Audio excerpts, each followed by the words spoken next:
Right now, you are staring into a wide, cold blankness where the main walls of your daily existence used to stand, feeling a freezing, wide-eyed midnight panic that makes your body feel like it is floating in empty outer space. The structural scaffolding of your life has suddenly vanished. Perhaps a relationship that anchored your years has snapped. A long-term project has dissolved into nothing. Or a sudden relocation has dropped you into a landscape where no one knows your name. You are lying awake, but your mind keeps reaching out for the old schedules, the familiar arguments, and the daily certainties that used to tell you who you were, only to encounter a vast, terrifying vacuum. It is a specific kind of spatial trauma, a feeling that your entire identity has been hollowed out by a sudden explosion, leaving you like an unanchored ghost wandering through a barren clearing where a home used to be. The air around your bed carries a raw, damp quality tonight, holding the faint, clean scent of wild licorice root and the heavy moisture of a northern mountain drizzle settling into unpainted pine wood. The shadows on your ceiling do not ask you to quickly build a new house or provide a plan for how you will populate this massive emptiness. Tomorrow they simply slide across the plain plaster like mist, moving through an abandoned orchard. There are no expectations to meet. In this quiet hour, no roles you must perform to justify your presence, and no walls that require your constant, exhausting maintenance.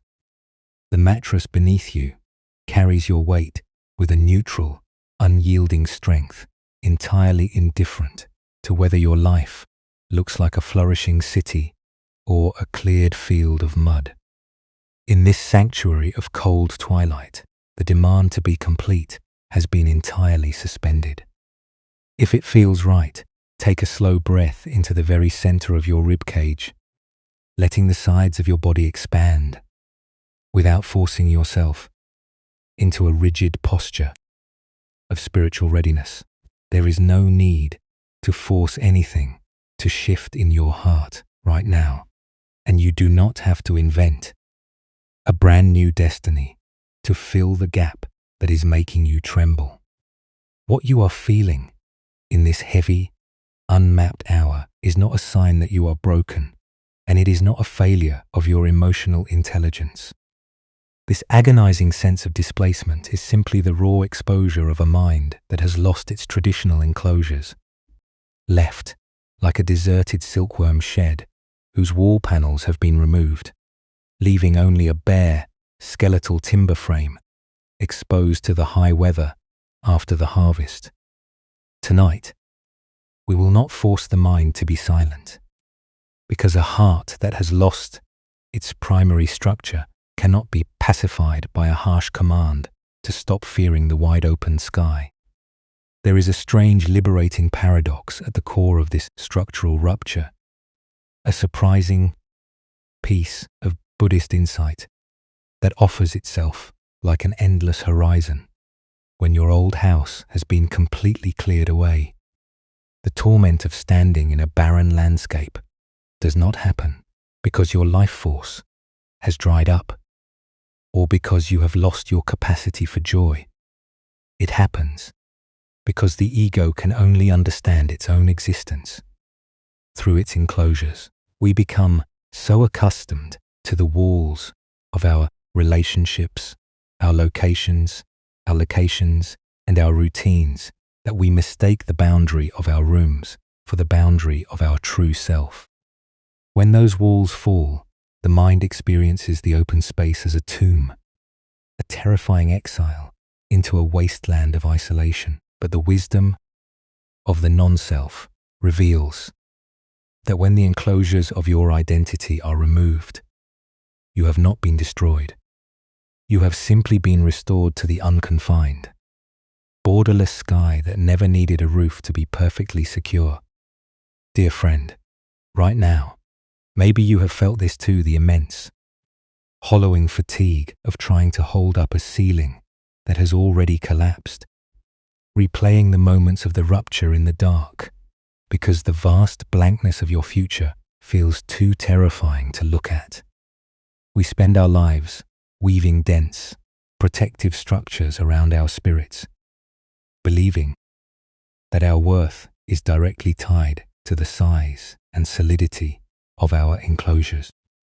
When those structures are vaporized by the natural movement of change, our inner landscape feels raw, drafty, and frighteningly exposed. We feel like an uninvited guest in our own skin because we are too busy mourning the missing walls to notice the absolute freedom of a horizon that has no borders. You do not have to solve your whole life tonight.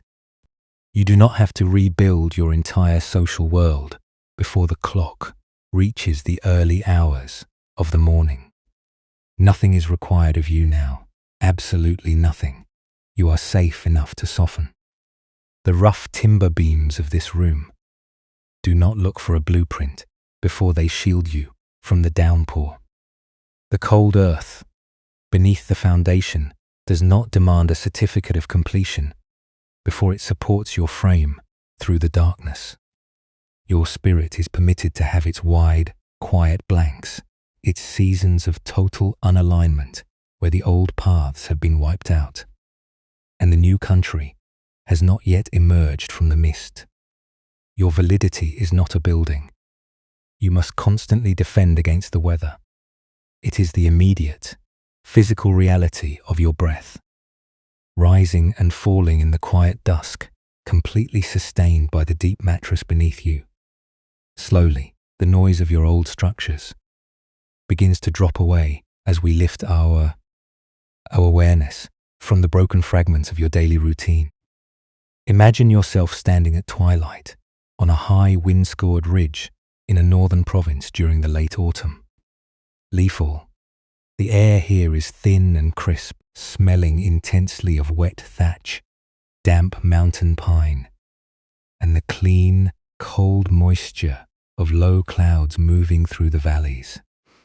The ground beneath your sandals is covered in a soft, dark carpet of wet moss that absorbs the sound of your steps, and the light is a pale, violet shadow that softens the sharp angles of the gnarled trees around you. A few paces away, sitting on a low wooden bench beside a stack of weathered timber, is an old temple overseer named Master Tosui. He moves with a slow, deliberate gravity, his hands completely bare, his face entirely relaxed in the fading grey light, as he picks up an old wooden picket and places it onto an open firewood crib. He does not keep a record of what has been lost. He does not carry a design for a new palace, and he does not look down at the valley with any desire to build a fence against the open country. He simply sits by his quiet corner, listening to the low hum of the wind passing through the valley, waiting to see if you are ready to drop your missing walls and look at the space that has been holding you since the beginning.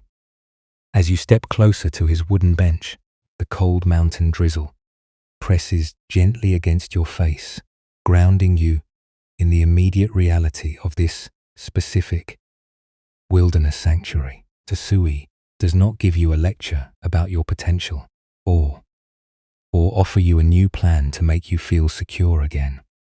Instead, he reaches into a large wicker basket at his side and pulls out a flat, circular, woven split bamboo feeding tray, 40 inches wide, once stacked high with green mulberry leaves during the peak of the silk season, but now clean, white, and completely empty, catching the slow mountain rain.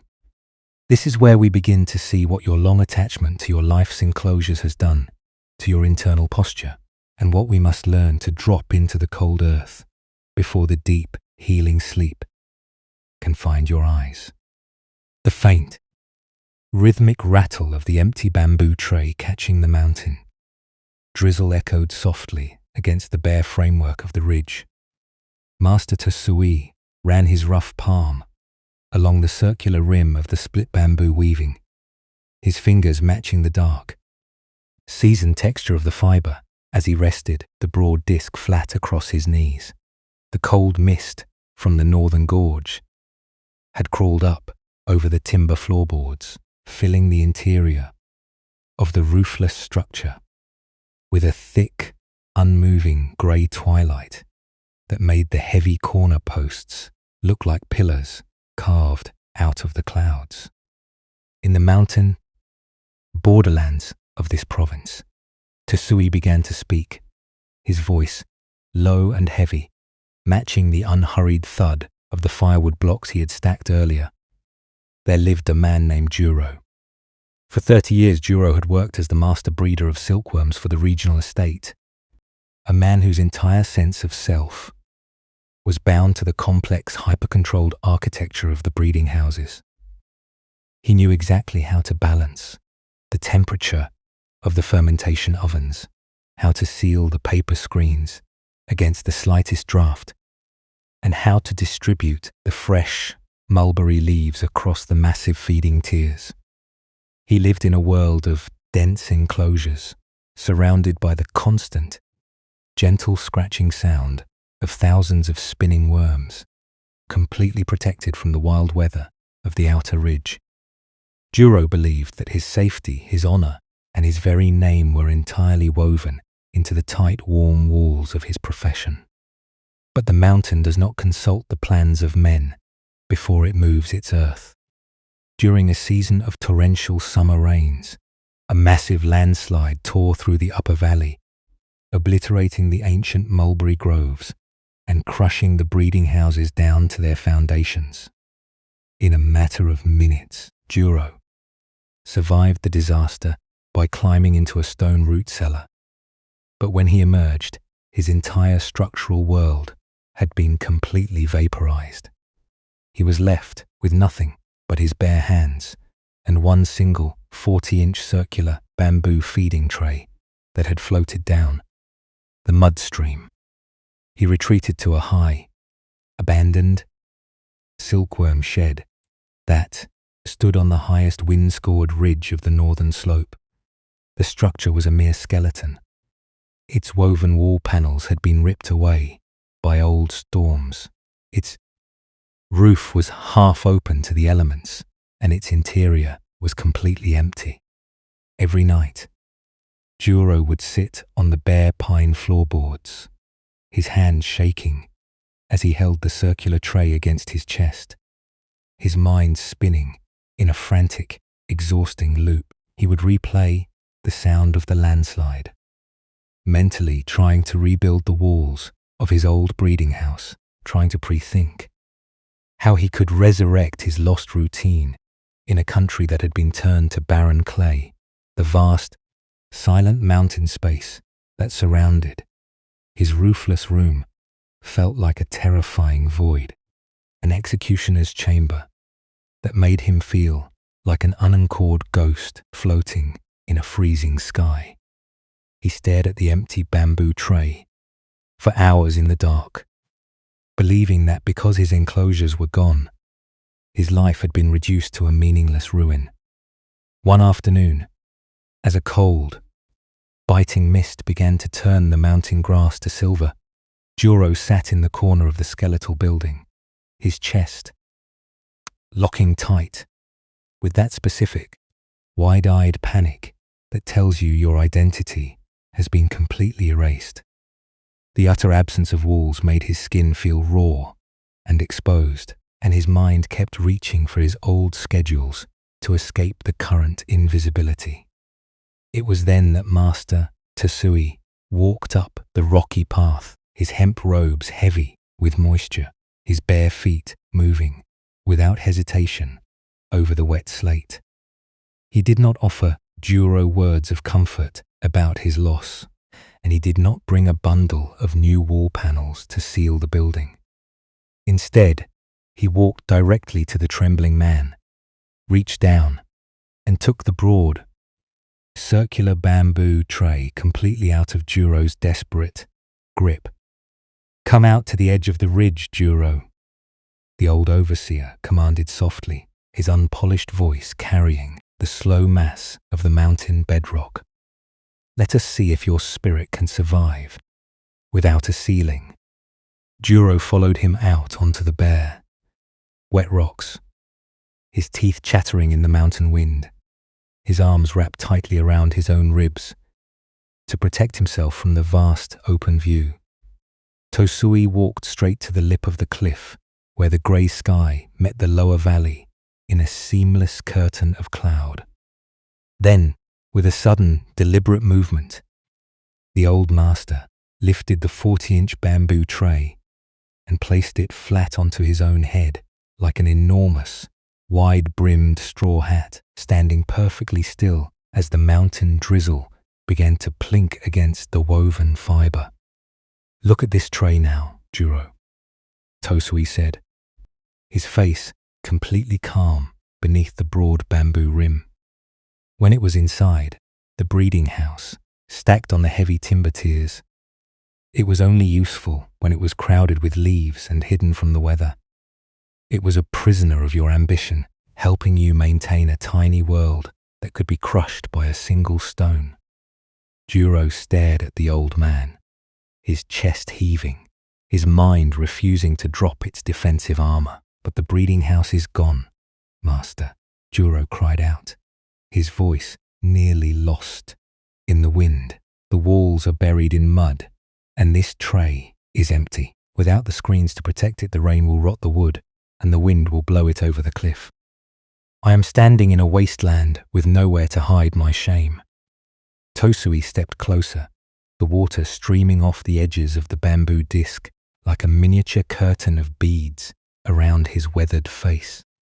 He did not argue with the gardener's terror. Instead, he reached up, took the tray off his head, and laid it flat on the bare, wet moss at Juro's feet, leaving both of them completely exposed to the borderless grey horizon.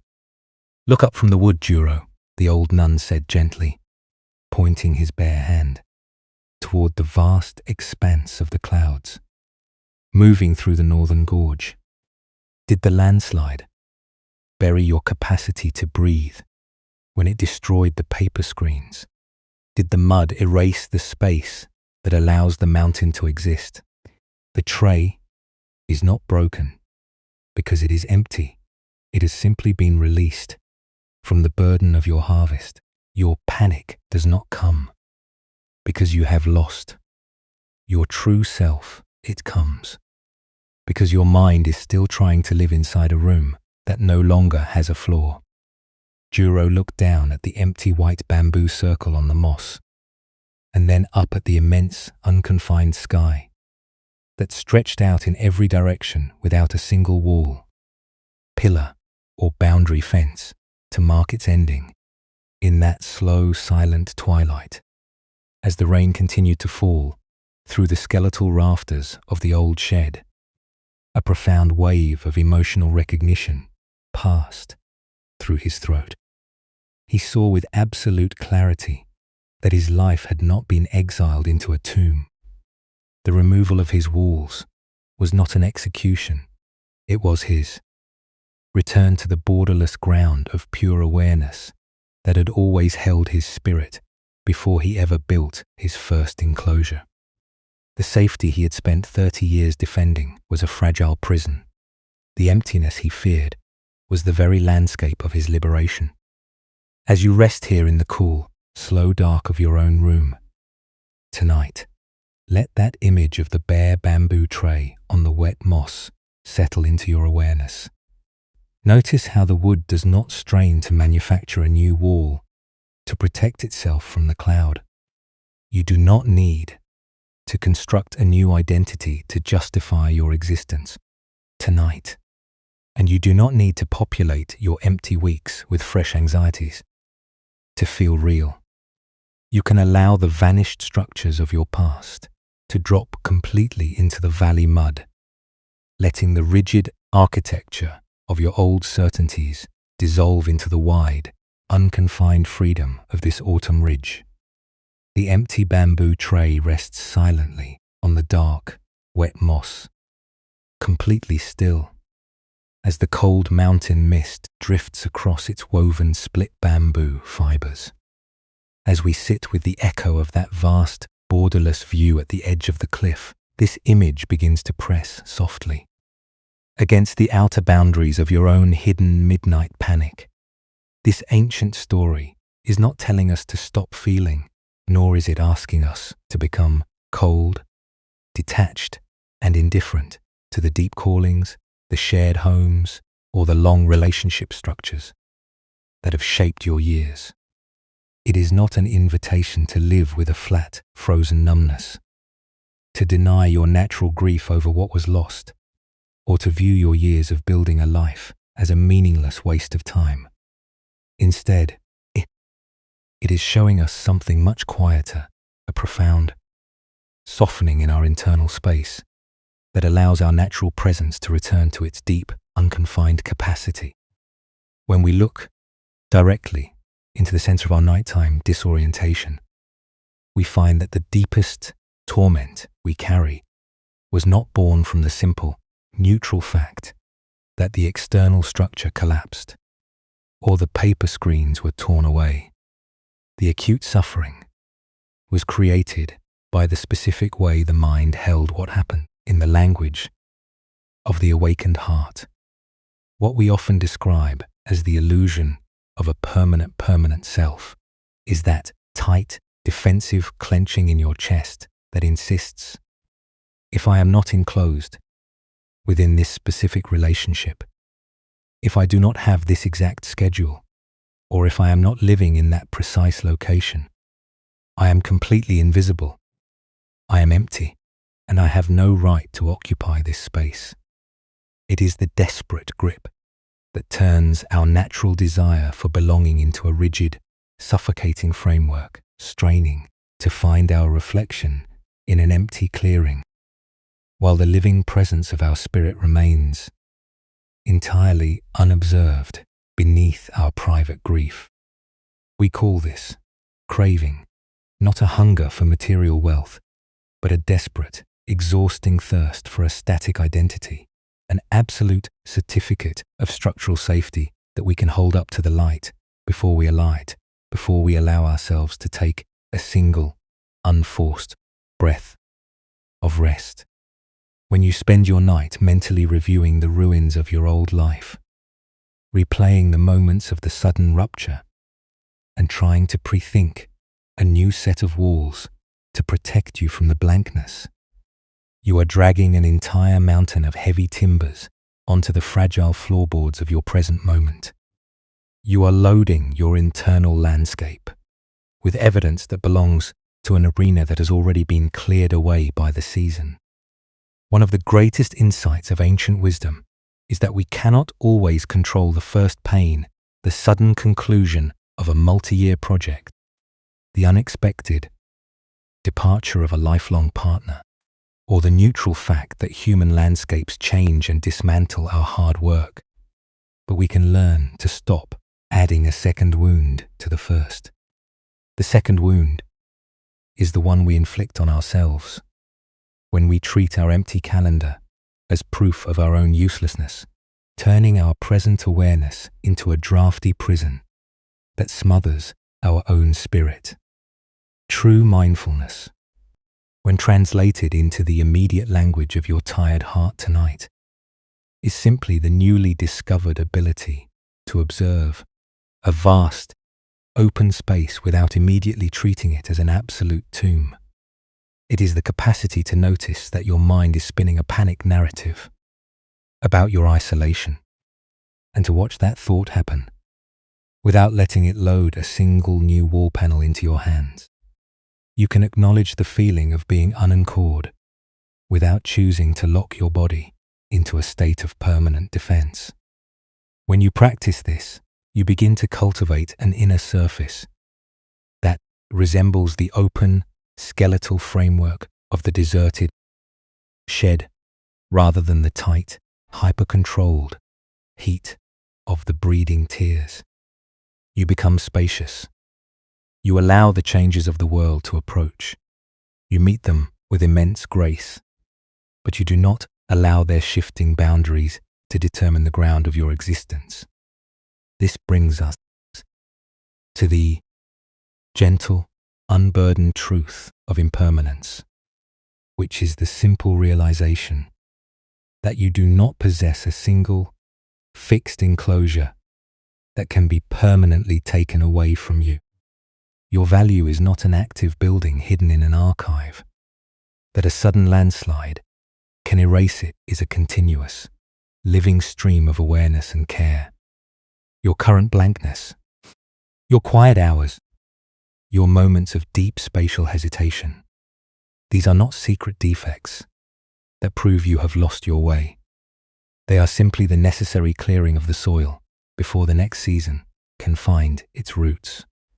The world will view your usefulness according to its own changing demands, shaped by 1,000 external factors you can neither control nor predict from your bed. Letting go does not mean you stop caring or abandon your natural capacity to love. It simply means you release the extra, unrequired struggle of trying to look magnificent when the stage has been set down. You drop the illusion that you must justify your existence by keeping your hands wrapped around a broken boundary fence until your fingers split. Awareness is the wide, quiet space of this high ridge that can hold both the mountain storm and the empty air without taking sides. It is the part of you that is listening to this voice right now, the steady, untouched observer that remains completely free from the metrics of the enclosed world. You are not the breeder who has been cast out of the gates. You are not the tenant who must find a new shelter before dawn to save his skin. You are the deep space itself, which knows how to hold the roofless timber frame without once doubting its own capacity to support the weight of the dark. When we touch this space, true compassion finally becomes an intimate reality. Compassion is not a soft sentiment. It is the immense, immovable courage to let your life have its wide, quiet blanks without turning that empty clearing into a reason to punish your own chest. But the old master spinner had not yet discovered how to stay heavy when the tools of his life were left on the wet moss, just as it may still be difficult for you to soften, while your internal environment feels so vast, cold, and unmapped. It is easy to understand the wisdom when the room is dark and the world is asleep. But the true transformation happens when we learn how to hold our unconditioned reality when the morning brings the empty hours back to the threshold. As our boat of awareness drifts further into the violet shadows of the night, let these reflections bring you closer to the immediate reality of your own body. You have spent so much time living in the imaginary wreckage of your past structures, defending a self that lives miles away in the memories of your enclosures, that your own skin has felt like a cold, unfamiliar shelter. Now let this clarity come home, moving down past the definitions and the explanations, directly into the heavy, quiet truth of your breath and the mattress where you rest. If it feels right, let your awareness gently drop down from the horizontal world of vanished structures and empty calendars, settling directly into the immediate physical chamber of your chest. There is absolutely no need to force your breathing, to slow down by an act of will, or to demand that your body achieve a state of perfect porcelain stillness right now. Instead, you might simply observe the unforced, natural mass of your breath as it fills the lower curve of your lungs, widening your ribs slightly against the surface beneath you. Notice how each inhalation arrives with a subtle, cool spaciousness, like the air inside a roofless mountain pavilion, filled with the scent of damp moss, and how each exhalation carries away a tiny fraction of the heat your nervous system has stored throughout the day. Even noticing this single shift is entirely enough. Perhaps you can locate the specific places where your body is surrendering its weight to the fabric of the bed. Feel the heavy, dense curve of your shoulders sinking down, the flat expanses of your thighs relaxing, and the back of your head resting fully in its place. As you follow the rhythm of your chest, see if you can invite the very small muscles around your throat to unlatch.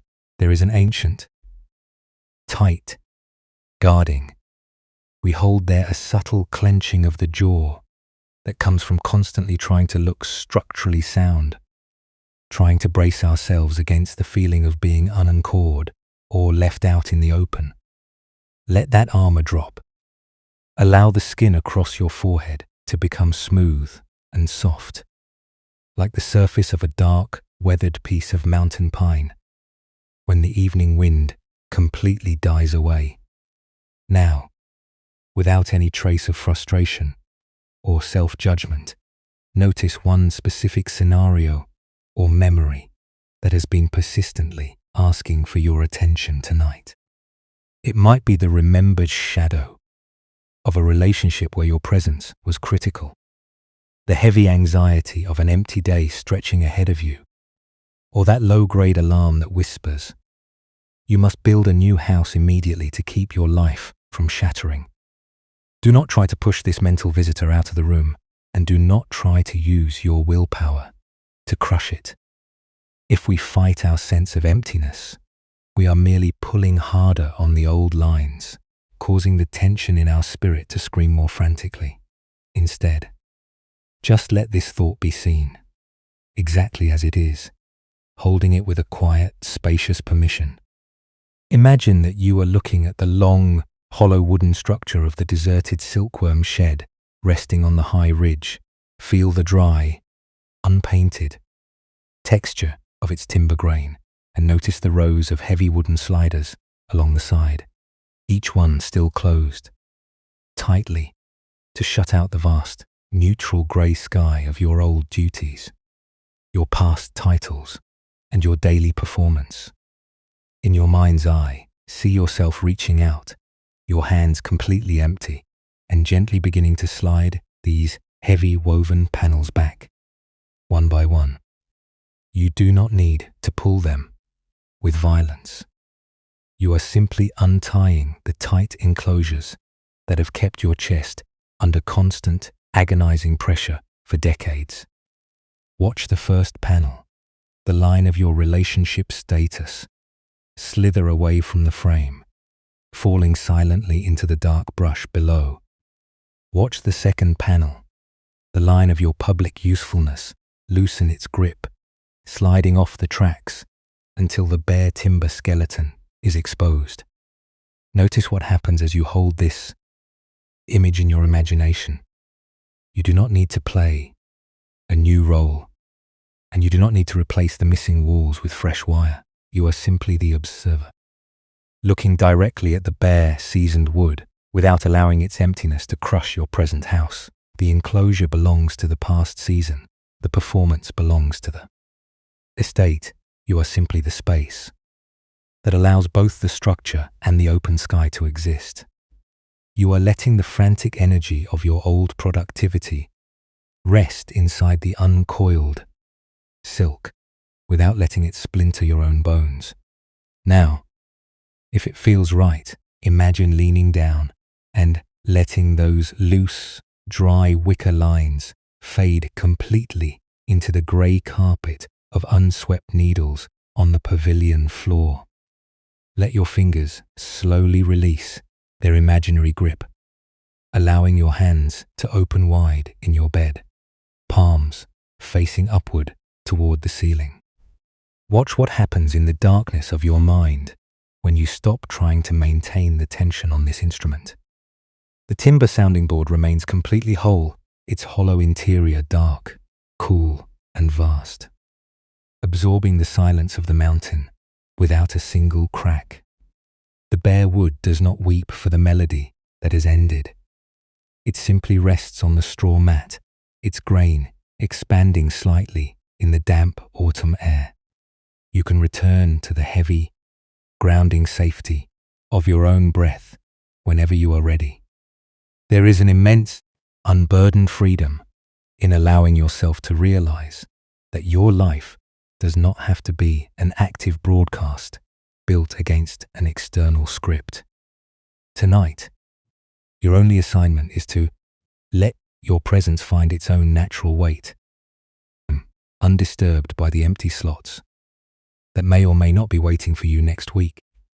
You do not need to discover your next great purpose before the sun rises, and you do not have to force a sudden emotional breakthrough. Simply, resting your attention on the unhurried edge of your own skin is a profound form of wisdom. You are drawing your energy back from the busy workshop, allowing the internal mass of your spirit to pool in your chest, soft, dark, and perfectly valid in its own quiet space.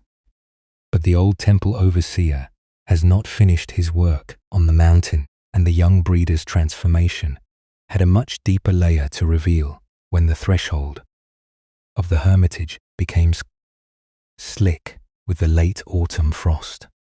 In a moment, this journey will take us into a season of deep transition where we will discover how a simple hollow tube can hold the world without ever producing a single note for an emperor.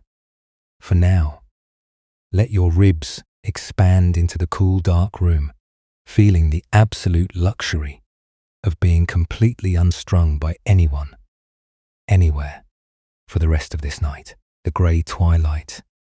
The skeletal rafters grew heavier, casting long, unmoving shadows of the square timber posts across the damp pine floorboards. Where Juro sat, the autumn wind continued its slow, steady scratching of dead leaves against the stone base of the ridge, a flat, dry ticking sound that marked the quiet peeling away of the old landscape.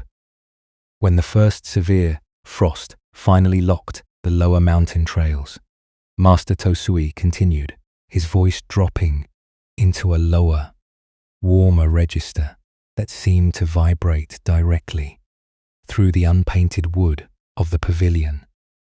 Juro stayed in his roofless shelter. He had dropped his desperate focus on the vanished breeding tiers, and he had looked at the borderless sky at the edge of the cliff. Yet the deep vacuum of his empty weeks still pulled fiercely at the muscles of his throat.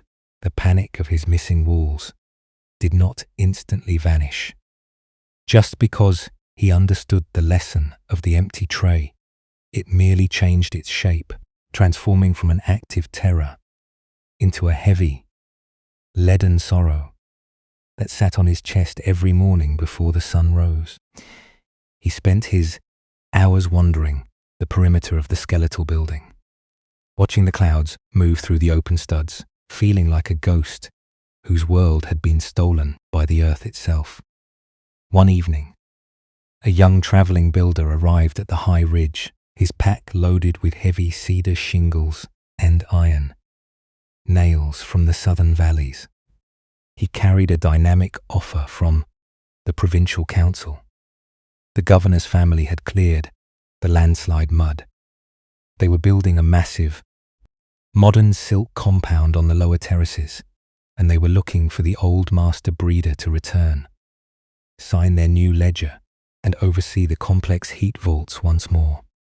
For Juro, this was the exact moment his old identity screamed for its resurrection. His heart pounded against his ribs with a sudden, violent heat. His mind immediately began to loop through 1,000 planning scripts, remembering the precise placement of the paper screens, the high status he had held, and the daily validation he had lost. The warm enclosures felt real again, and he took a step toward his hemp sandals, ready to reclaim the framework that had defined his existence. But as he looked down at his calloused thumbs, he saw the deep, permanent grooves left by 30 years of sliding the heavy wicker panels, and he looked out at the skeletal framework of the deserted shed, which was currently standing bare and silver under the grey sky. He stopped at the threshold, his chest locking tight, as he realized that the person who had lived inside those closed walls no longer existed. The old security was an illusion, and trying to rebuild it would be like trying to nail dry paper screens onto the wind. The invitation from the council was not a cure. It was a cage calling him back into a small room. Master Tesui walked out into the freezing dusk, his hands tucked into his wide sleeves, and looked at the aging breeder, whose body was trembling with the intense friction of his choice. He did not tell him to stay, and he did not mock his desire for his old comfort. Instead, he led him to the far northeastern corner of the skeletal shed, where the wall had been completely open to the mountain weather. For more than 5 winters, he pointed his bare finger toward a small, low, hand-forged copper charcoal brazier, resting on a rotted cedar block, a miniature basin that had been cracked by the frost and blackened by years of charcoal smoke. Look closely at this copper basin, Juro, the old overseer instructed softly, his voice carrying the slow mass of the mountain bedrock. It was once the most critical object in the provincial hatchery, used to maintain the precise, intense heat required for the fragile spring silkworm eggs. It was lined with polished bronze, sealed against the outer wind, and crowded with expensive fuel that decided the wealth of the entire district. In those years, it was guarded like a treasure, and its utility was known to every clerk in the capital. Juro stepped under the bare rafters, his breath forming a faint white cloud as he stared at the weathered metal. The bronze lining has completely peeled away, Master, and the charcoal is gone. The sides are split, and it is entirely cold. It cannot warm a single egg now. And yet, Tosui murmured, his face reflecting the pale twilight. Look at what it holds now that the heat has left the metal and the walls have cracked open. Juro stood perfectly still in the freezing air, his ears tuning to the specific texture of the corner. The mountain drizzle had filled the open, cracked basin of the brazier with clear rainwater, and because the copper had been exposed to the wilderness for so many seasons, a small wild mountain fern had taken root in the damp soot. At the bottom, its delicate green frills were expanding beautifully in the cold grey light, thriving, precisely because the walls of the vessel had split, and the intense, artificial heat had died away. The brazier was no longer an instrument of controlled production. It had become a simple nest, holding a life it could never have planned or manufactured within its old boundaries. Juro looked from the wild fern down to his own empty palms, and a quiet, disciplined realization finally settled into the marrow of his bones.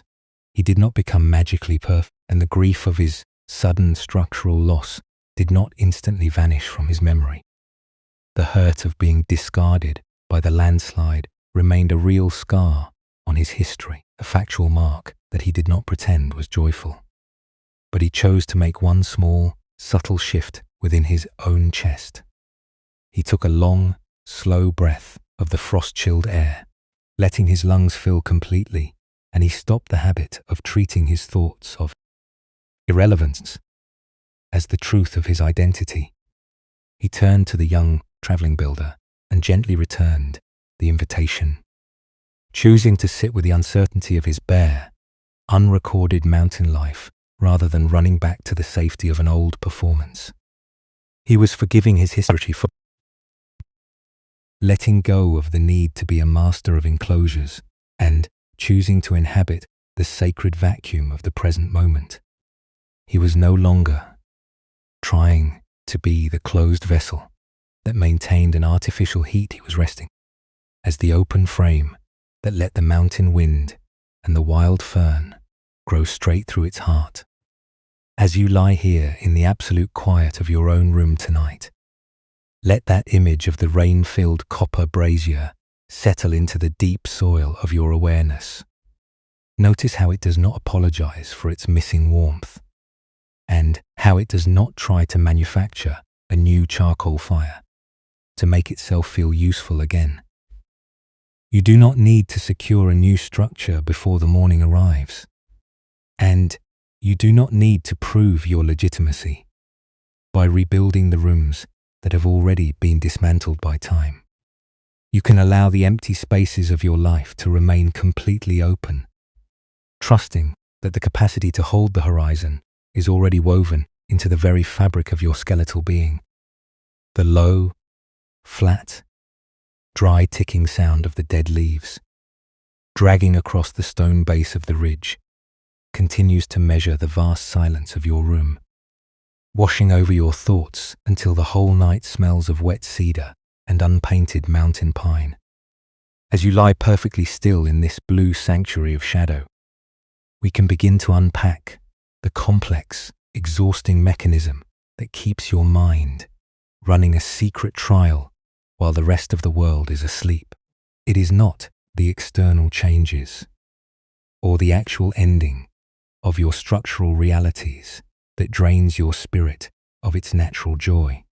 The deep fatigue you feel is born from the relentless internal friction of self-judgment, that constant, defensive habit of trying to fix your perceived emptiness through a quiet, burning sense of shame. When you spend your midnight hours replaying past choices, checking your history for the exact moment you let the old framework slip, and rehearsing your explanations for tomorrow, you are engaging in a fierce, silent resistance to your own human nature. You are operating under the painful, mistaken belief that if you do not monitor your structural loss with absolute cruelty, you will somehow be cast into an absolute void.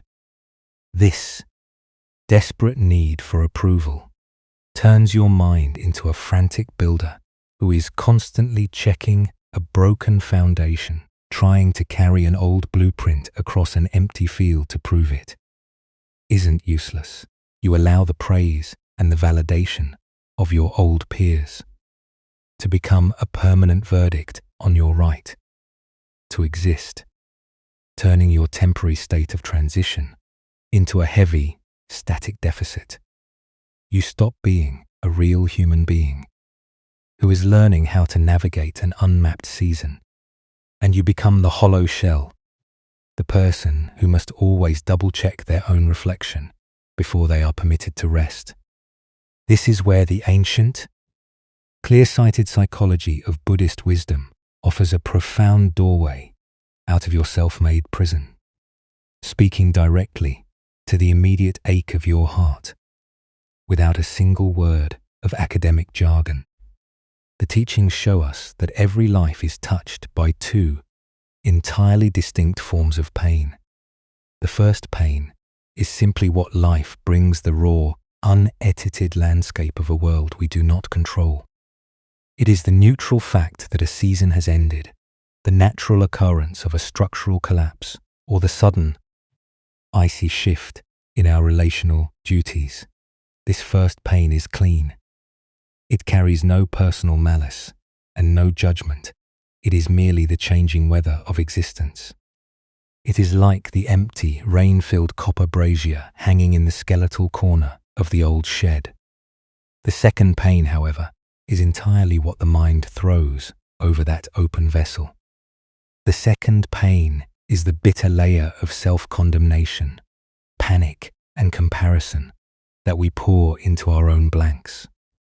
It is the voice that insists your empty days are a crime, and that you must build a new, ironclad persona to hide your ordinary vulnerability from the world. We cannot always stop the first pain. We cannot force our old structures to keep their doors open forever. nor can we prevent the natural movement of time from clearing the stages where we performed our youth. But we can absolutely learn to stop feeding the second pain. We can refuse to let our thoughts turn a simple moment of human quiet into an indictment of our entire soul. True peace, when met in the deep darkness of this room tonight, is never the complete absence of difficulty. It is not an imaginary, pristine terrace where your purpose is always loud and your structural security never wavers. Peace is simply a fundamentally altered relationship with that difficulty. It means looking at the bare, unroofed surfaces of your life and choosing to meet them the way the old windpipe meets the mountain storm. It means letting your presence be exactly as heavy and unpolished as it is right now, without converting that empty space into a reason to doubt your own capacity to hold the horizon. When you allow your unique stream to flow without the added torment of trying to force a dead note from a broken wire, the tightness in your throat begins to dissolve like dry soot falling away from the copper basin. Have you ever wondered what happens when you simply grant your presence permission to be unenclosed by a wall? What happens when you drop the requirement to prove your legitimacy before you allow your body to surrender to the bed? The universe does not collapse when you step out of the horizontal workshop of your own self-monitoring. It simply continues its ancient, unhurried growth without your panic, your drive to constantly rehearse. Your adequacy is not proof of your integrity. It is merely a fearful attempt to protect an imaginary self from the deep, beautiful vulnerability of being alive. As we allow these truths to sink through the layers of your exhaustion, the sharp, analytical quality of your thoughts begins to lose its grip on your chest. You are not required to be a finished masterpiece, and you do not need to pretend that your invisibility feels pleasant. It is simply the current texture of your ground. In a moment, we will look at how this ancient clarity shows up in the small, ordinary frictions of your next afternoon. But for right now, let your shoulders sink heavily into the mattress, feeling the immense relief of knowing that you do not have to be a certified builder to be whole. You are allowed to be the hollow frame that let the mountain wind pass straight through. Now let this ancient clarity step down from the high mountain ridge and enter the concrete, noisy spaces of your modern daily life, moving out of the skeletal shelters and directly into the small, fragmented moments that test your spirit between sunrise and dusk.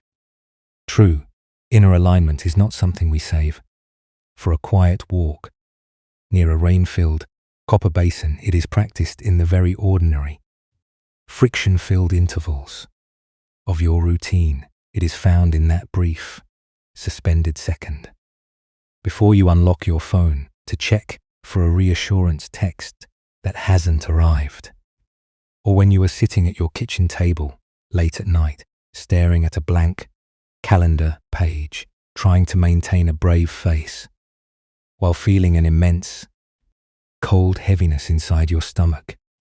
Think of how many times a day your internal pillars begin to groan and splinter because you are tracking the visible stability of people on a screen, or because you are trying to manage the unexpressed moods of a partner, an employer, or an entire social group. We spend our precious hours replaying an accidental mistake we made during an afternoon conversation, or comparing our vulnerable, hidden transition with the polished, loud arrivals of those who seem to move through their lives without a single season of structural collapse.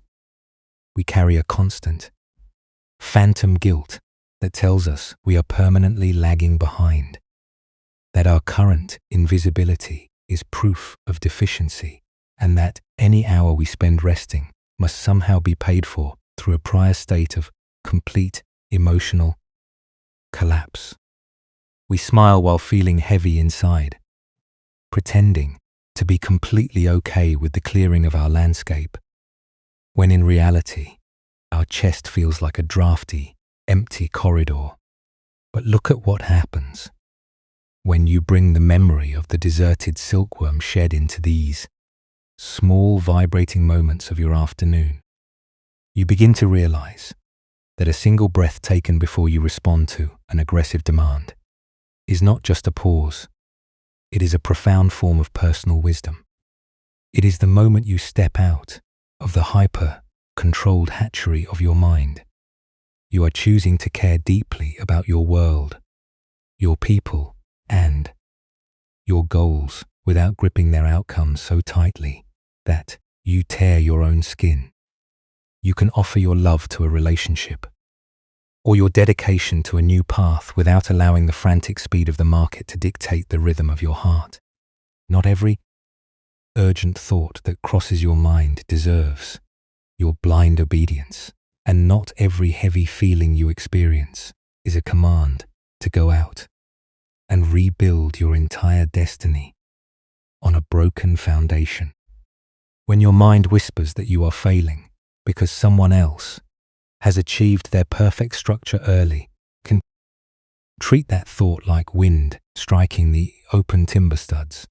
Let it exist. Let it be cold. Let it be exactly what it is. But let it flow past your center and drop down into the valley without altering the deep, natural resonance of your life.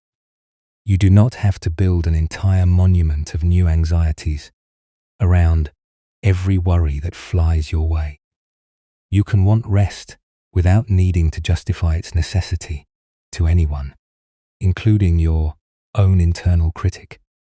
You do not need to wait until your body breaks or your mind goes completely numb before you are permitted to set down the heavy building materials. Rest is not a luxury you earn by matching the hardness of the governor's walls. It is the natural, quiet ground that allows your unique nature to survive the winter freeze. When you step back from the urge to protect yourself against every future evaluation, you are not abandoning your safety. You are simply ensuring that there will be a living, unpolished center left beneath the frost to hold the wild green fern when the real wind arrives. Tomorrow, when the alerts flash, or when you feel the old impulse to check your phone for external validation, remember that your life is allowed to be unroofed. You can look at the rigid fortifications across the valley with immense kindness. You can celebrate their stability, but you do not need to freeze your own river to match their layout. You can establish a clear, quiet boundary within yourself that says, they are standing with their closed rooms, but I am learning the strength that knows how to hold the horizon without a single panel. Slowly, the noise of your anticipated obligations begins to fade, drawing you further away from the demands of the horizontal world. The small details of your day, the unanswered messages, the complex goals, the fears about whether you will ever be enough are all losing their sharp, punishing definition in the dark. In a moment, our journey will reach its final, deepest destination, where the internal trial drops its boundaries entirely and dissolves into the absolute stillness of the earth. Let the weight of your balance slide down into the floorboards, knowing that for the next few hours, your unrefined reality is the most resilient thing you possess. The flat, dry, ticking sound of the dead leaves dragging across the stone base of the ridge has dropped its voice entirely now, leaving the dark mountain ridge in a state of absolute unmoving silence. Every rigid calculation you tried to balance over the tomorrow of your life has begun to unhook, detaching itself from the beams of your mind and sliding silently into the deep, dark spaces where the old tools are left to rust. The artificial hatcheries have been entirely dismantled, for the frantic builder within your own thoughts has finally set down the heavy cedar shingles, allowing the current of your spirit to pool in the open, skeletal framework where no metrics exist and no one is coming to inspect the panel count. Your breathing has become very quiet now, a slow, deep softening that feels less like an intentional effort and more like wind slowly passing through a roofless timber structure at midnight. With each long, unhurried release of air, your limbs are becoming heavier, sinking into the mattress as if the clay of your body is finally remembering its connection to the bare pine floorboards that know exactly how to find their own grounding without a single wall. The fine, vibrating fractures that you carried through the busy afternoon are closing, sealed by the absolute darkness and the thick, protective boundary of this silent room. There is nothing left to build. The ancient timber joints of your inner house have been relieved of their unnatural burden, resting on a foundation that has no urgency, supporting nothing but the deep, velvety blackness of a night that has forgotten how to calibrate the wind. You have been given full, unconditional permission to be entirely unroofed tonight. You do not need to keep watch over the shifting boundaries of your security, and you do not need to ensure that your future is completely guaranteed before the sun rises over the valley. The iron nails are deep beneath the brush, and the entire northern threshold is sleeping under a heavy, seamless blanket of grey shadow.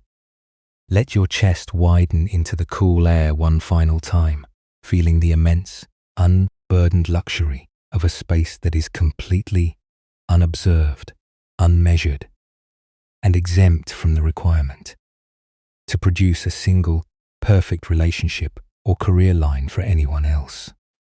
The obligations of your next year have been released from your fingers. The timelines you feared have been dropped into the valley mud. The roles you played to maintain an appearance of absolute stability have been left on the wet trail. You are allowed to stop solving your whole life for tonight. You are allowed to return to the deep, unrefined stillness that existed before you ever learned how to turn your wide-open blanks into a crime. The bed beneath you is completely steady, a solid foundation of ancient rock and dark loam that requires no bracing or engineering from your tired brain. Let the truths you have heard tonight sink past your analytical thoughts, past your self-judgments, down into the deepest marrow of your bones, turning into a heavy, silent mass that will keep your core intact without requiring a single enclosure. The night is wide, the earth is cold, and your unpainted nature is entirely valid in its willingness to hold the empty air without a roof. As the final embers of your vigilance turn to cool ash, the image of Master Tosui and the old breeder Juro dissolves entirely into the dark wood of your room. The high ridge is gone, the circular tray is gone, and the heavy copper brazier has vanished into the evening mist. There is only this mattress, this rising chest, and the vast, unburdened spaciousness of a spirit that has finally stopped trying to measure its own worth by its enclosures. Sleep is not a destination you must earn by proving your right to be visible. It is simply the natural grounding of the skeletal frame when the darkness becomes total. Let the night fold over you like damp mountain earth, over an unroofed cedar block, and as you drift into that deep, undisturbed stillness, where no calculations can reach you. Let your heart rest in the absolute safety of its own unhurried mass, knowing that the mountain has never required a paper screen to turn the open sky into a sacred sanctuary. What if the vast, cold clearing you have been trying to flee with new walls is actually the unconfined theatre where your soul finally learns how to expand without an edge? The dark, unmoving silence of your room holds that final question with the absolute patience of the ancient earth, letting its resonance spread across your awareness like thin mountain water, settling into the cracks of dry cedar.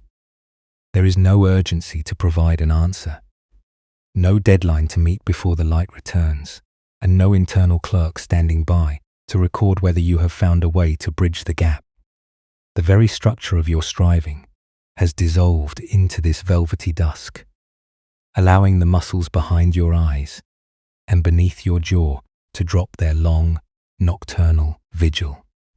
You are no longer required to map the wilderness that stretches out past the foot of your bed, nor do you have to guarantee that the spaces left behind by your vanished roles will ever be filled with the things you used to possess.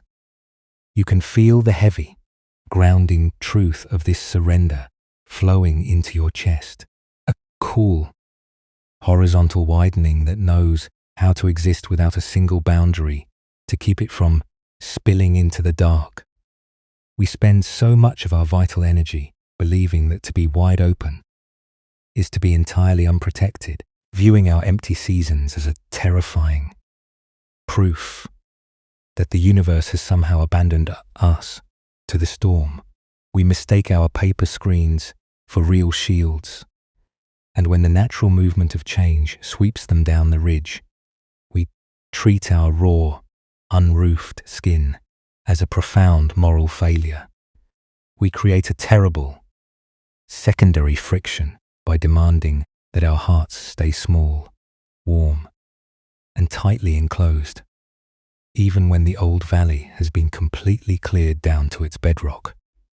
But the deep sanity of the awakened mind shows us that this vast emptiness is not an enemy that has broken into your house to steal your treasures. It is the precise architecture of your true nature, a borderless terrain that has outlived every small room you ever built to hide your vulnerability from the eyes of the world. Think of how much stamina it has taken to constantly defend an artificial heat inside a vessel that was always meant to hold the wider mountain sky.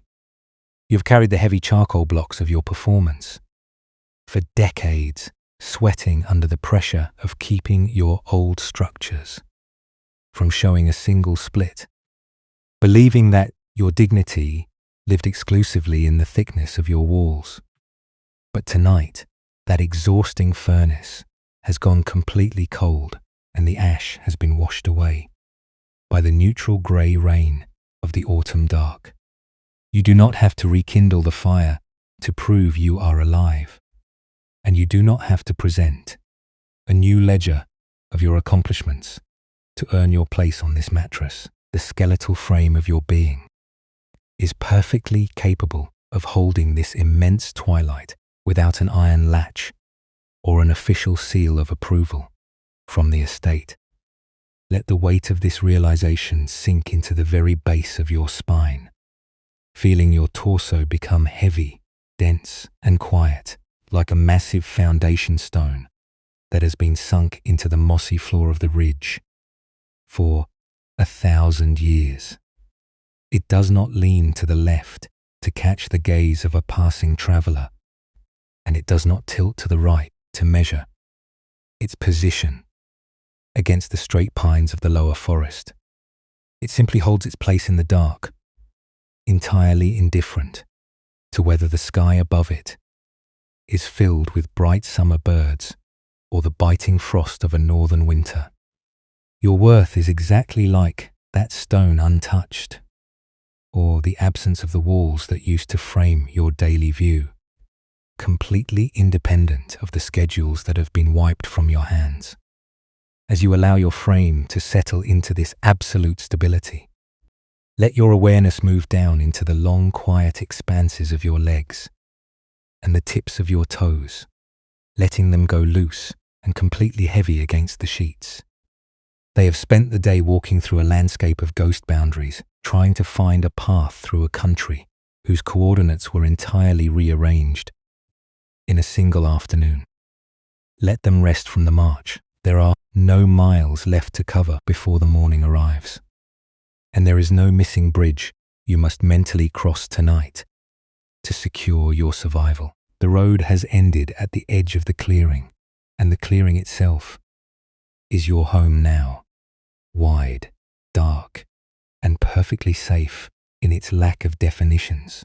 Consider the immense, unhurried grace of that split bamboo feeding tray that has dropped its green leaves into the mud. It does not look up at the mountain with a burning sense of shame, because it is no longer crowded with the spinning work of the harvest. It has allowed the rain to wash its fibers clean, and it has accepted the moss as its new bedding, finding its ultimate purpose not in what it can carry for a governor, but in its willingness to lie flat under the open sky. When the old anxieties try to wake your mind with whispers of your irrelevance, you can meet them with that same spacious indifference. You can look at the thoughts of your lost status as simple, cold clouds passing through your open rafters, letting them move from one horizon to the other without allowing them to leave a single scratch of doubt on your center. The air around your temples feels increasingly deep, soft, and unmoving, like a thick layer of wet moss that has wrapped itself around the base of the old timber posts. To quiet the vibration of the wind, the rhythm of your breathing has settled into an ancient, slow tide that belongs to the ridge itself, a neutral, comforting, rising and falling that requires no management or intervention from your analytical brain. It is the very pulse of the unconfined space, the steady, rhythmic expansion of an identity that has outgrown its enclosures and is finally learning how to rest in its own borderless mass. You can let go of the blueprint entirely. You can drop the need to have a clear description for who you will be when the sun reaches the eastern peaks. You do not have to build a single wall before you are permitted to slide into the deep, dark well of this sleep. Your life is allowed to remain unfinished, unpainted, and beautifully exposed to the night. For the sky does not require a roof before it grants you its absolute protection. Let your consciousness dissolve into that vast, dark reservoir beneath the ridge, slipping past the layers of grey stone and cold pine roots, down into the unmapped silence where all individual names are forgotten and only the boundless peace of the earth remains. You are no longer the master breeder trying to govern the heat of an artificial world. You are the wide, dark clearing that holds the skeletal frame, the wet moss, and the wild fern in a state of perfect, unforced rest. Let the mattress carry the entire mass of your history, leaving your spirit wallless, free, and profoundly asleep in the autumn dark. What if the sudden removal of your old boundaries was never an exile into a cold wasteland, but the absolute clearing of the soil, required for your true, unconditioned presence to touch the unconfined edge of the world?